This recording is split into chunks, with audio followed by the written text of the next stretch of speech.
Hi, I'm Rita McGrath, a professor at Columbia Business School in the city of New York, as we like to say, at the very center of business. And today I'd like to chat to you about how what I call the transient advantage economy is changing careers in such a way that we're all going to be needing to be a lot more entrepreneurial in order to have a successful working life. So let's start off with the world as we knew it, when we were growing up. What did we get told? We got told, get a college degree from a good school. Join a company. The company will sell you development, right? They will look after you. You progress in their career ladder, and you're going to start at like level 17, and by the time you're done, you end up at level 3, and that's career nirvana. And I remember those days. I remember when you could make an appointment with the head of human resources for AT&T, and they would fill your classrooms for an entire year. It was really the organizationally managed career ladder. Today, we're seeing big changes in that model. And I'll list a couple. First of all, we used to think you had to get a degree to be recognized as someone who'd achieved a certain level of mastery. Today, what we're seeing is accreditation and the recognition of skill at the level of the skill. We're seeing credits at the level of a course. We're seeing people measuring what you can actually do before they'll hire you. So it's a whole sea change in what having a degree does for you. The firm isn't really looking after you. Their attitude is, well, you may not be with us, so why should we make a big investment in you? Increasingly, people are going to have to find their own thing. They're going to have to find their own path through what interests them and what skills they really want to build. I don't think you can rely on the HR department looking after you. Increasingly, again, it's an individual kind of thing. And that career ladder, which moves like a ratchet that we always thought about, I think much less ladders, much more lattices. It's going to be a much more fluid kind of thing.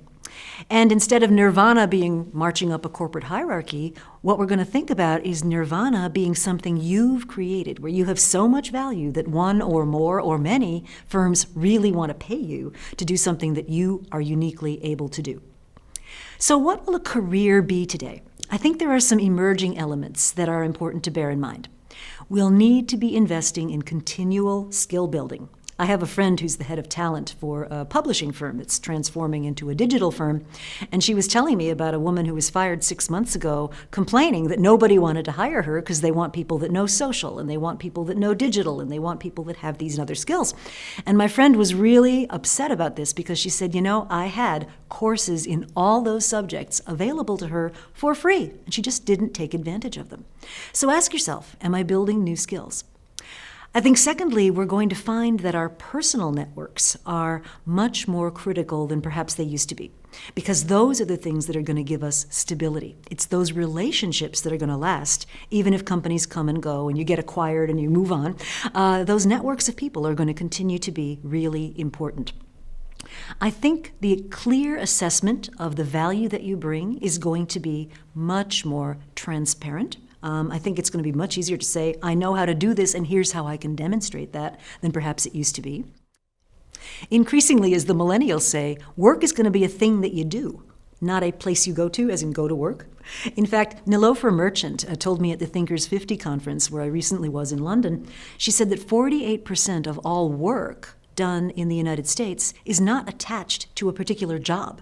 It's done by contract workers, freelancers, people who act on a consulting basis, but it's not part of a job attached to a corporation. One of the things to be aware of is that there are going to be winners and losers. If you're someone who can demonstrate value, who has a unique skill, who has, dare I say it, a personal brand, you're likely to do very well.